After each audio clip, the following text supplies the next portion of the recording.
창세기 말씀을 계속 공부하고 있습니다. 오늘은 요셉 네 번째 시간입니다. 창세기 41장 말씀을 공부할 텐데요. 지난주에 우리가 창세기 40장 말씀 공부하면서 드렸던 요절 말씀이 있습니다. 야고보서 5장 11절 말씀 먼저 읽고 오늘 본문으로 넘어가도록 하겠습니다. 보라, 인내하는 자를 우리가 복되다 하나니 너희가 욥의 인내를 들었고 주께서 주신 결말을 보았거니와 주는 가장 자비하시고 긍휼히 여기시는 이시니라. 네. 지난주에 우리는 40장 1절로 23장 본문의 내용을 이제 크게 두 가지로 나눠 살펴보았습니다. 두 간원장이 감옥에서 같이 요셉이 갇혀 있는 감옥으로 갇히게 되었는데 어느 날 두 사람이 같이 이제 꿈을 꾸게 되었습니다. 그 두 사람이 꿈에 대한 이해와 해석을 하지 못하는 그들에게 요셉이 그것을 해석해 주는 그러한 이야기. 물론 술 맡은 관원장과 떡 굽는 관원장 두 사람이 각기 다른 꿈을 꿨고 그 다른 꿈에 대한 해석을 이제 요셉이 해줬고 그에 대한 그대로 해석해 준 대로 이루어지는 그런 이야기가 기록되어 있습니다. 자, 그렇다면 오늘 이제 41장으로 넘어가면요. 바로의 꿈을 해석해 주는 요셉의 이야기가 등장합니다.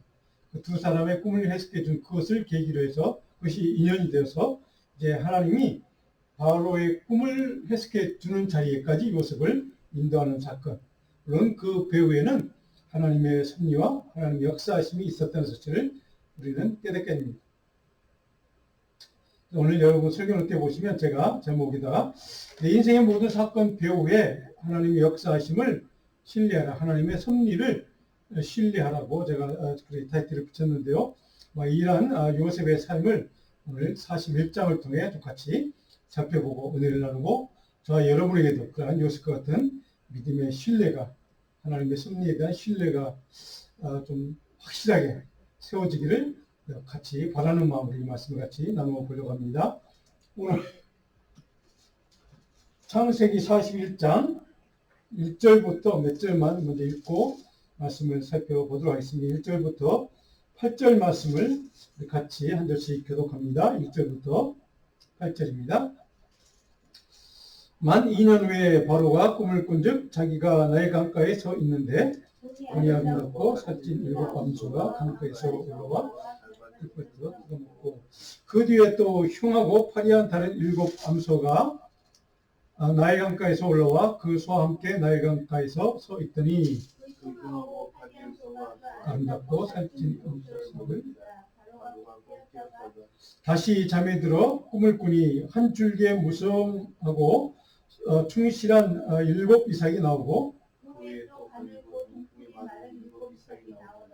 그 가는 7 이삭이 무성하고 충실한 7 이삭을 삼킨지라 바로가 깬즉 꿈이라 꿈에 그 마음에 꿈이며 사람을 보내어 애굽의 점술과 현인들을 모두 불러 그들에게 그의 꿈을 말하였으나 그것을 바로에게 해석하는 자가 없었더라.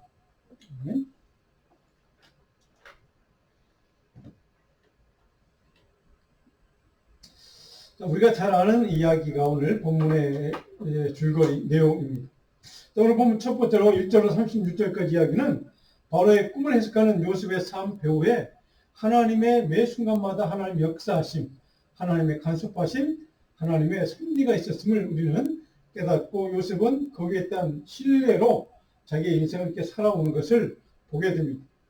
자, 바로왕의 꿈, 그리고 그 꿈을 해석해 주는 신실하고 충성스러운 요셉의 삶이 어떤 삶이었는가.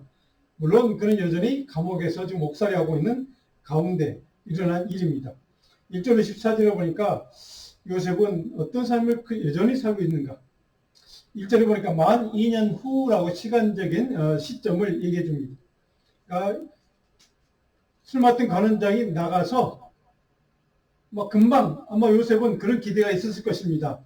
그가 나가면 나의 억울함을, 나의 엉뚱함을 내가 말을 했으니까 그 사람의 권력을 자기의 주위로 다시 회복한 다음에 왕에게 잘 얘기해서 내 누명을 풀어주고 나를 곧 석방시켜 줄 거야.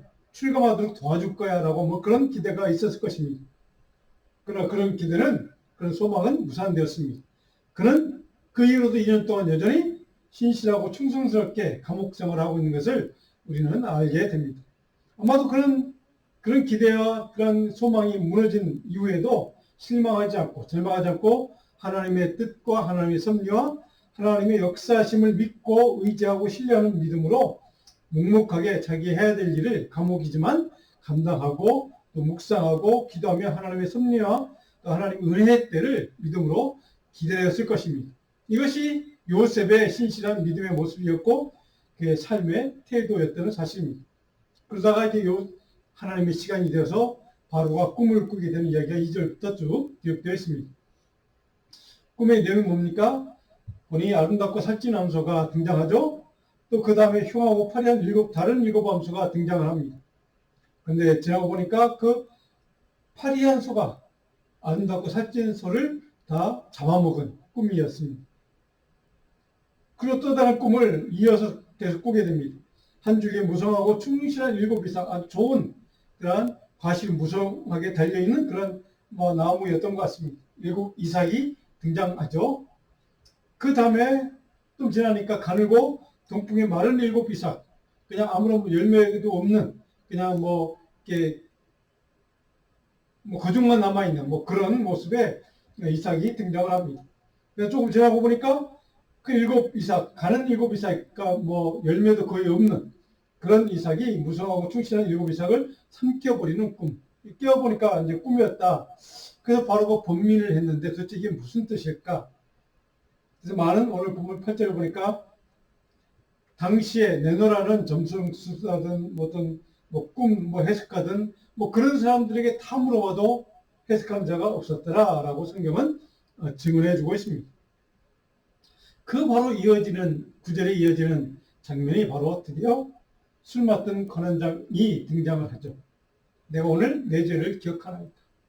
자, 술 맡은 관원장이 그 바로의 꿈을 해석하지 못하는 그 상황을 보고 그때에서야 비로소 2년이 지난 다음에야 2년 전에 자기가 약속했던 요셉이라는 젊은 청년에게 은혜를 입었던 꿈을 해석해주고 자기가 복직을 했던 권력을 다시 회복했던 그런 사건을 다시 이 시점에서야 떠올리게 되는 자기 자신을 잊어버렸던 것을 망각했던 것을 허물을 기억하고 돌이키는 모습이 기록됐습니다. 왜 하필이면 2년이 지나서 바로 이 시점에 그 2년 전에 요셉에게 했던 약속을 자신의 약속을 까맣게 잊어먹었던 그 약속을 돌이키고 생각해냈을까 기억해냈을까. 이 성경은 이날에 쓰임받도록 하나님께서 계획하신 뜻대로 하나님께 미리 준비시킨 그 시간 그때 그 시점에 바로 그 역할을 맡기기 위해서 감당하기 위해서 바로 그를 그렇게 했다는 것을 우리는 깨닫게 됩니다.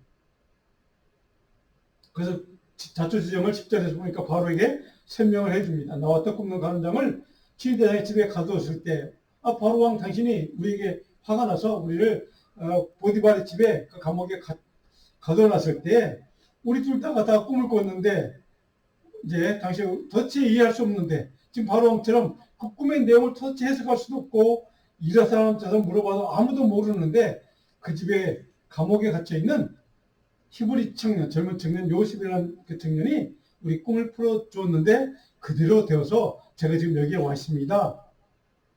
그 이야기를 듣자마자 바로가 14절에 보니까 요셉을 부르매 드디어 하나님의 계획과 섭리가 이루어지는 때 하나님의 시간이 지금 찾아온 겁니다. 자, 여기까지 술 맡은 관원장의 역할은 뭡니까? 그의 삶은 요셉의 꿈 해석의 능력과 지혜가 바로 왕에게 전달되도록 하는 통로로 쓰임받는 역할이었습니다. 그것이 그의 인생의 삶이었고 하나님이 예비하신 준비하신 섭리의 과정이었습니다. 술 맡은 관원장의 인생에 계획하신 하나님의 뜻과 목적은 바로 이 순간에 있었다는 사실입니다. 이 순간에 그를 사용해서 바울에게 전달될 수 있도록 통로로 삼기 위해서 그를 하나님께서 그렇게 역사하시고 하나님께 섭리하셨다는 사실입니다. 다른 말로 하면 술 맡은 관원장의 삶은 그의 삶 자체가 중요한 의미가 있어서라기보다는 하나님의 역사, 요셉을 통해서 하나님의 역사를 이루기 위해서 요셉의 삶에 개입하기 위한 하나의 징검다리 같은 통로로 쓰임 받기 위해서 그를 하나님은 사용하셨다는 뜻이기도 합니다. 그것이 하나님의 목적이었고 의도였다는 사실입니다. 바로 요셉을 바로 왕의 꿈의 해석자로 등장시키기 위한 하나님의 설계, 섭리에 따라 그가 사용되고 있다는 사실. 그래서 하나님께서 요셉을 역사의 중심 무대로 등장시키는 통로로 그를 사용하셨다는 뜻이기도 합니다. 하나님의 설계에 따라서 역사의 시간과 장소 안으로 요셉을 등장시키는 하나의 통로로, 수단으로 하나님은 이 술 맡은 관원장을 사용하고 있다는 사실입니다. 반대로 얘기하면 요셉의 입장에서 생각하면 요셉의 사회적 신분이나 역할, 바로 그가 보디발의 집에서 노예로 팔려갖고 그 집에서 억울한 누명을 쓰고 감옥에 갇혔던 그 모든 사건마다 그 과정마다 바로 그의 역할은 하나님의 역사와 섭리 안에서 결정되고 있음을 우리는 깨닫게 된다는 뜻입니다. 요셉의 모든 삶의 순간마다 하나님께서 개입하시고 간섭하시고 결정하시고 섭리하는 사건의 모든 과정들을 우리는 그런 영적인 눈과 시각으로 바라볼 수, 또 이해할 수 있고 해석할 수 있다는 뜻이기도 합니다. 자, 우리만 그런 것이 아니라 요셉 본인 자신도 그렇게 해석을 하고 있습니다. 요셉이 바로 왕이 꾼 꿈을 해석하기 전에 바로 이렇게 대화를 주고받는 장면이 15절부터 기록됐습니다. 15절 보니까 바로 왕이 그게 묻습니다. 너는 내가 들어보니까 꿈을 들으면 능히 어떤 꿈이다 푸는 능력이 있다고 하더라. 바로의 관점이 뭡니까? 지금 요셉의 개인적인 능력, 인간적인 능력에 초점이 있습니다. 너의 능력이 그런 능력이 있다더라. 내가 들어보니까 너는 남들이 이해할 수 없고 해석할 수 없는 꿈을 단박에 들으면 해석하는 능력이 있다고 하더라. 인간의 능력에 그를 집중했습니다. 그래서 요셉을 위대한 인물로 아마 생각을 했던 것 같습니다. 바로에 관심 무엇이 요셉이라고 하는 개인적인 인물의 능력에 집중하고 그의 능력을 신뢰하고 높이 샀던 것 같습니다. 그런데 16절에 이어지는 요셉의 대답이 중요합니다. 내가 아니라 하나님께서 바로에게 편안한 대답을 하시리이다. 자, 요셉은 그 바로가 그렇게 자신을 높여주고 칭찬하고 자기를 이렇게 높은 인물로 대접해주는 그 이야기를 듣자마자 그냥 아무 말 없이 그냥 묵묵히 그냥 긍정도 부정도 하지 않고 그냥 있으면 대법한데 정확하게 요셉은 자신의 생각을 이야기합니다. 내가 아니라 하나님께서. 바로 당신은 나라고 하는 요셉이라고 하는 개인 한 인물의 능력과 지혜로 그 꿈들을 해석한 것처럼 생각하시지만 그것은 잘못된 생각입니다.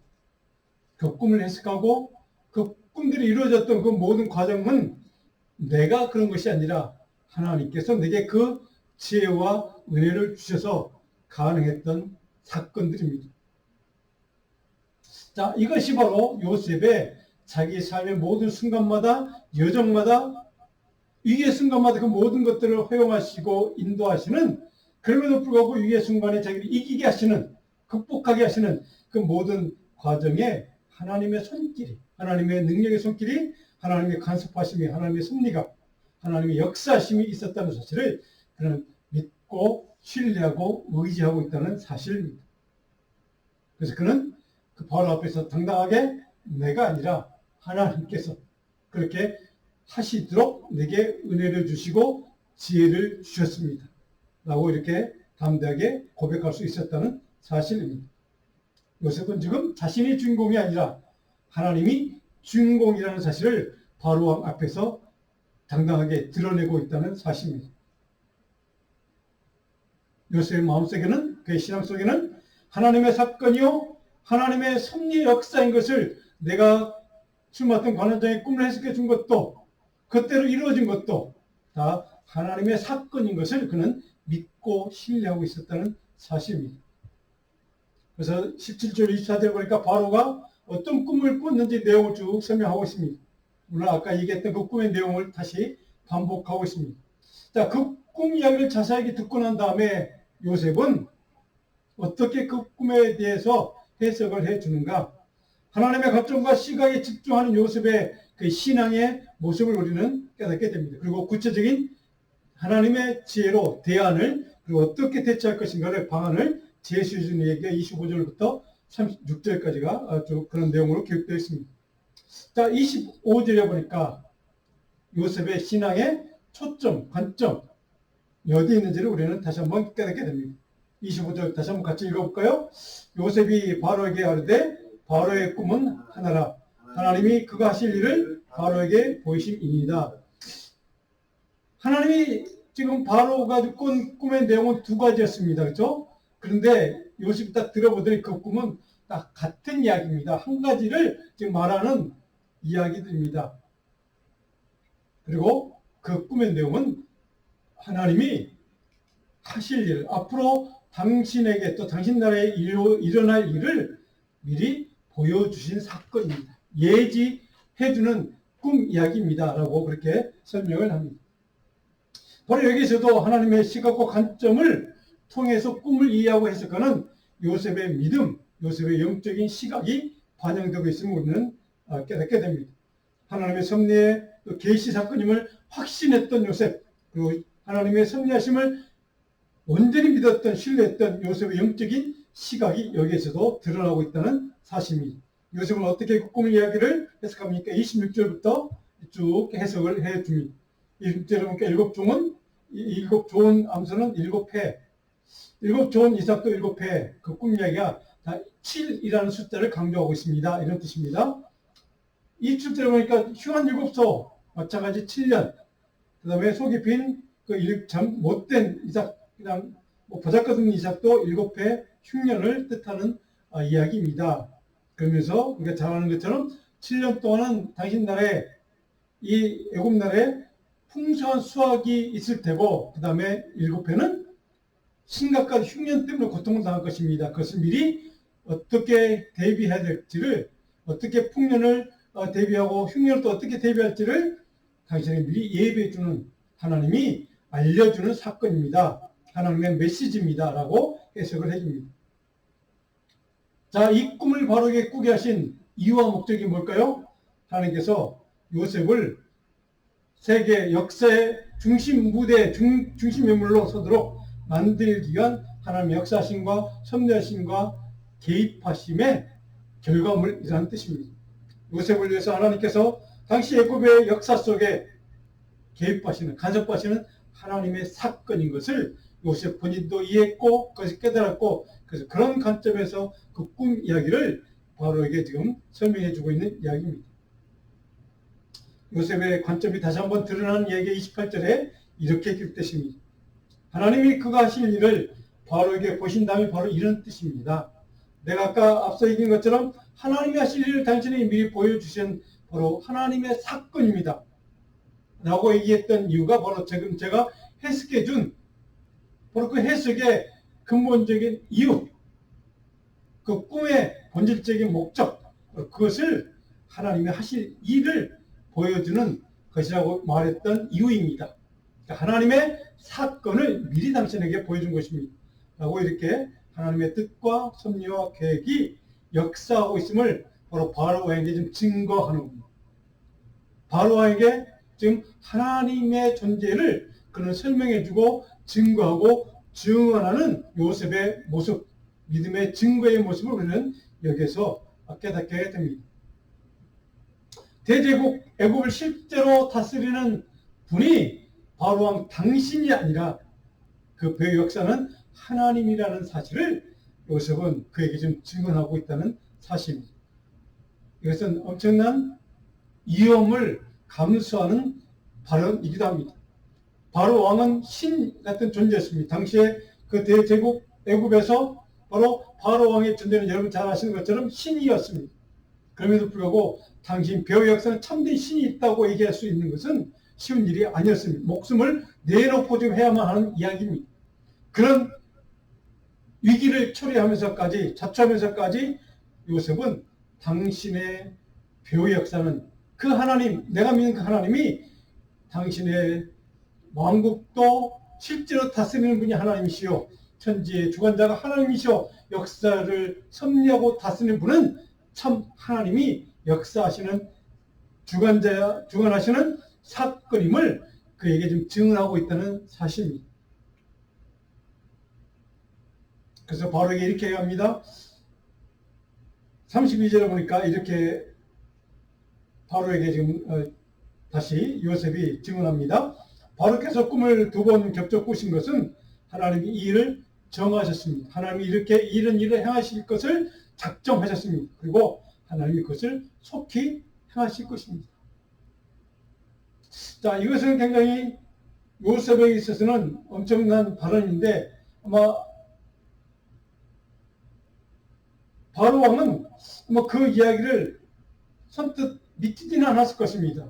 자기보다 힘센 왕이 존재한다는 사실, 역사의 주관자가 자기가 아니라 또 다른 신이라고 하는 하나님이라는 존재가 다스린다고 하는 사실, 역사의 주관자가 하나님이라는 사실을 선뜻 이해할 수는 없었을 것입니다. 그럼에도 불구하고 바로는 요셉의 이 증언을, 하나님에 대한 이 고백을 그는 믿기 시작합니다. 그리고 그를 인정하기 시작하고 그가 증언하는 하나님을 믿기 시작합니다. 신뢰하기 시작합니다. 하나님이 이 사건의 배후의 설계자요 역사의 주관자의 주권자임을 증언했던 그 요셉의 증언에 대해서 당시 실권자, 최고의 권력자 바로는 그것을 깨닫고 이해하고 그것을 받아들이기 시작했다는 사실입니다. 바로 이것이 요셉의 위대한 신앙이었습니다. 자기의 생명을 걸고 자칫하면 반역죄로 반란죄로 그렇게 죽임을 당할 수도 있는 그런 위기의 순간이지만 그것을 감수하면서까지 그는 하나님을 증언하고 증거하는 모습, 그런 그에게 하나님이 지혜를 주십니다. 그 33절로 36절에 보니까 요셉이 이렇게 제안을 합니다. 바로요, 이제 바로께서는 명철하고 지혜 있는 사람을 선택하고 찾아서 선택해서 애굽 땅을 다스리게 하고, 자, 방안까지, 구체적인 대응 방안까지 지금 제시해주는 요셉의 지혜, 이것은 물론 하나님께서 그에게 이런 지혜를 주셨겠죠. 요셉은 하나님이 섭리하시고 역사하시는 동시에 하나님의 설계하신 사건임을 정확하게 이해하고 있음을 우리는 깨닫게 됩니다. 이처럼 하나님의 사건에는 하나님이 주시는 지혜와 방법에 따라 반응해야 한다는 것을 요셉은 지금 바로에게 가르쳐주고 있는 겁니다. 그것은 당신의 꿈의 내용은 하나님이 이루실 일, 하나님의 사건입니다. 하나님의 사건에는, 하나님의 역사에는 반드시 하나님의 지혜로 채워진 사람, 하나님의 지혜를 받은 사람, 하나님의 지혜가 풍성히 흘러넘친 사람을 통해서 그 일을 대응하고 대처할 수 있도록 하나님의 사람을 당신은 찾아야 합니다. 하나님의 지혜를 가진 사람을 찾아서 준비하십시오. 이렇게 구체적인 방안까지 지금 제시해 주는 모습입니다. 자, 그런 요셉의 태도에 대해서 어쩌면 그렇게까지 요셉에게 바로 왕이 그렇게 인정해주고 칭찬해주고 격려해주고 그를 높이 지금 쳐주는 그런 상황이라면, 아, 그래요, 내가 능력이 있습니다, 내가 한번 해볼게요, 내게 높은 자리 주시면 그건 내가 준비해서 그 대처를 잘 할 수 있도록 해볼게요 라고 얘기할 수도 있는 상황입니다. 그런데 요셉은 그렇게 하지 않았습니다. 하나님의 사건입니다. 하나님의 지혜로 채워진 사람을 찾아서 준비시키십시오. 이것이 하나님의 섭리였고 하나님의 뜻입니다 라고까지만 얘기하고 바로 겸손히 그렇게 제시해주는 대응 방안을 지금 알려주는 그런 그 선에서 지금 그는 딱 자기의 자리를 멈추고 있습니다. 자, 그런 요셉을 하나님은 어떻게 대우하시는가?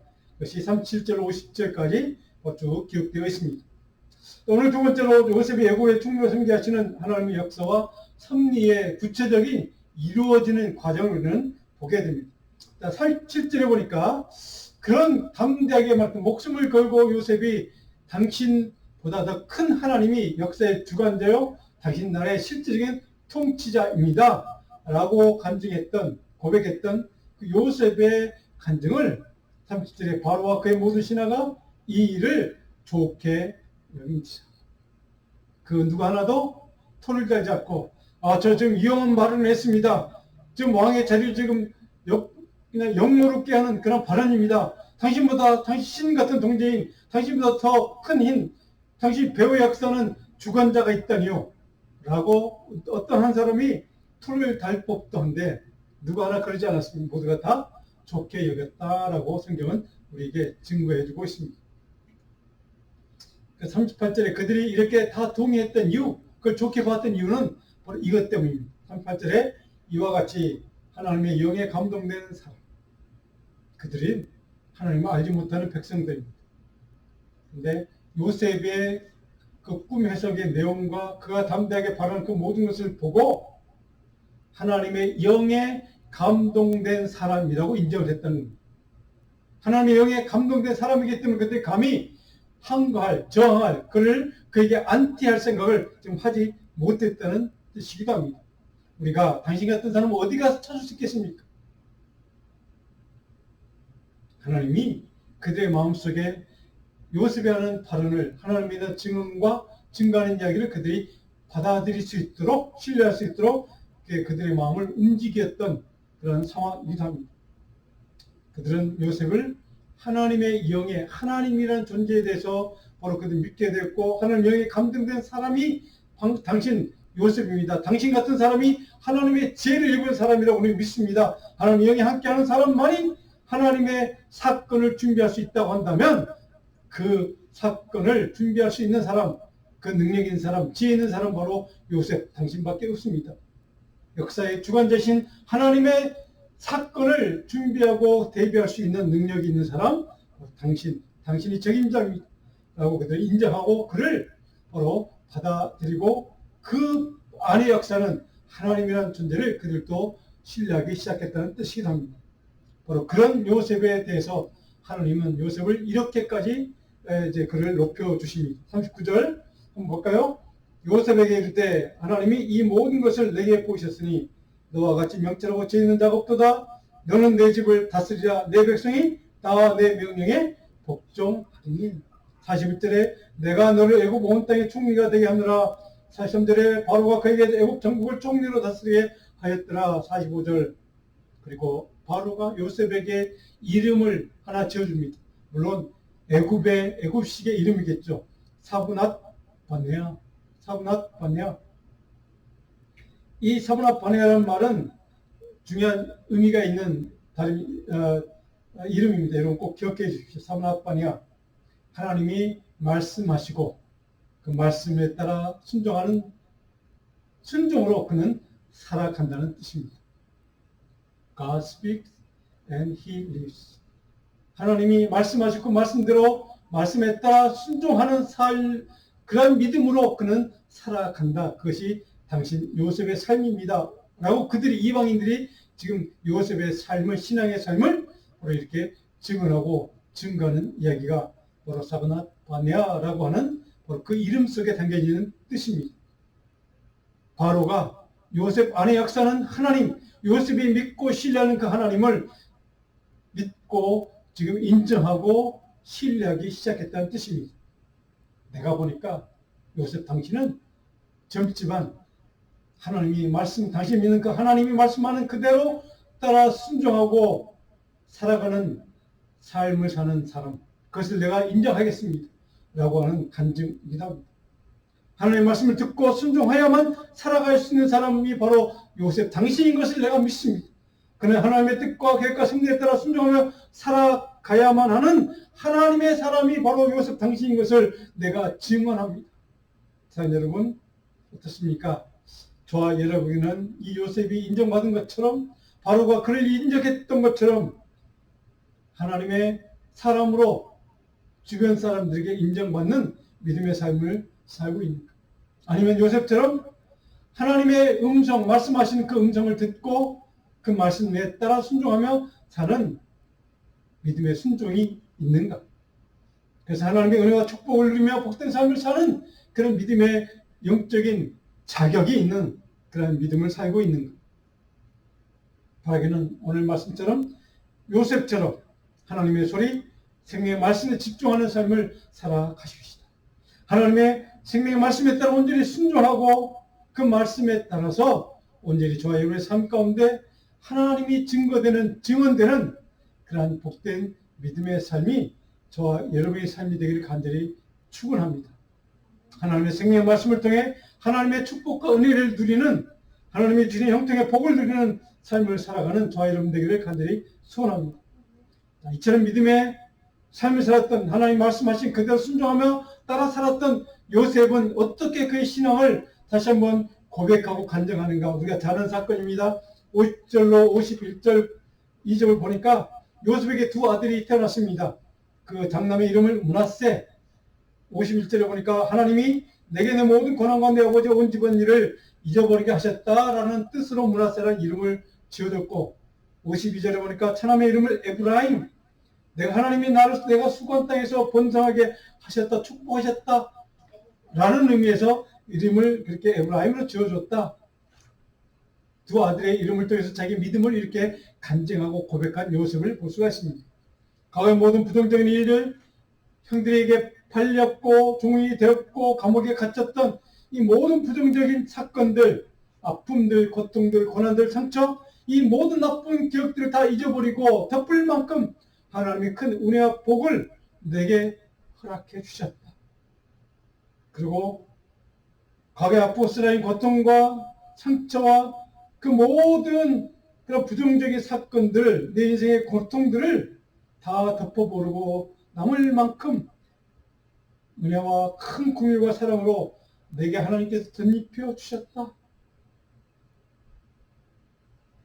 그것이 요셉의 신앙이었고, 자기의 삶의 모든 순간순간마다 하나님의 섭리와 역사심이 함께했던, 그것을 믿고 신뢰했고 그 말씀하시는 대로 거부하지 않고 순종했던 요셉의 신앙의 모습이었습니다. 하나님의 섭리에 따라 하나님의 축복과 은혜를 통해서 야곱의 총명한 권력자가 된 상황임에도 불구하고 요셉은 교만하지 않고 겸손하게 그의 믿음을 이렇게 하나님의 역사였음을, 하나님의 은혜였음을, 하나님의 섭리였음을, 하나님의 도우심 때문이었음을 이렇게 간증하고 고백하고 하나님의 개입과 간섭하심, 하나님의 섭리의 사건이었음을, 또 하나님의 긍휼과 자비의 사건이었음을 자기 인생의 모든 순간을 그렇게 그런 믿음의 눈으로, 그런 시각으로 해석하고 있는 요셉의 믿음. 저는 이것이 오늘 저와 여러분들이 본받아야 될 믿음인 줄로 믿습니다. 저는 성도 여러분, 자신의 인생의 모든 부정적인 것들, 아픔들, 상처들을 다 치유해 주시고 회복시켜 주시는 하나님의 은혜를 온전히 신뢰하고 하나님의 섭리를 순종했던 믿음의 삶, 바로 그것이 요셉의 삶이었다고 한다면 므낫세와 에브라임의 하나님을 찬양하는, 그리고 그 하나님만을 예배하는 복된 삶을 살아가는 저와 여러분 되기를 간절히 축원합니다. 오늘 요절 말씀 베드로전서 5장 10절 말씀을 우리 같이 읽고 마무리하려고 합니다. 같이 한번 읽어볼까요? 모든 은혜 하나님 곧 그리스도 안에서 너희를 부르사 자기의 영원한 영광에 들어가게 하신 이가 잠깐 고난을 당한 너희를 친히 온전하게 하시며 굳건하게 하시며 강하게 하시며 저를 견고하게 하시리라. 아멘. 요셉처럼 모든 순간이 다 하나님의 뜻이었고 계획이었고 역사하심이었고 하나님의 섭리였음을 믿고 신뢰할 수 있다면, 우리가 고난을 당해도 그 고난의 순간일지라도 나를, 내 신앙을, 내 삶을 온전하게 하시는 하나님의 수단이었고, 내 신앙을 굳건하게 만드는 하나님의 통로였고, 나를 영적으로 강하게 만드시는 내 믿음의 터를, 내 삶의 터를 견고하게 만드시기 위한 하나님의 선택, 하나님의 수단, 하나님의 방법이었음을 믿을 수 있다면 요셉처럼 하나님의 섭리에 순종하는, 하나님 말씀대로 따라 순종하는 믿음의 종이 다 될 줄로 믿습니다. 저 여러분이 그런 신실한 요셉과 같은 충성스러운 하나님의 섭리대로 순종하고 믿을 수 있는, 따를 수 있는 복된 믿음의 종들이 다 되기를 주님의 이름으로 다시 한번 축복하고 축원합니다. 기도하겠습니다.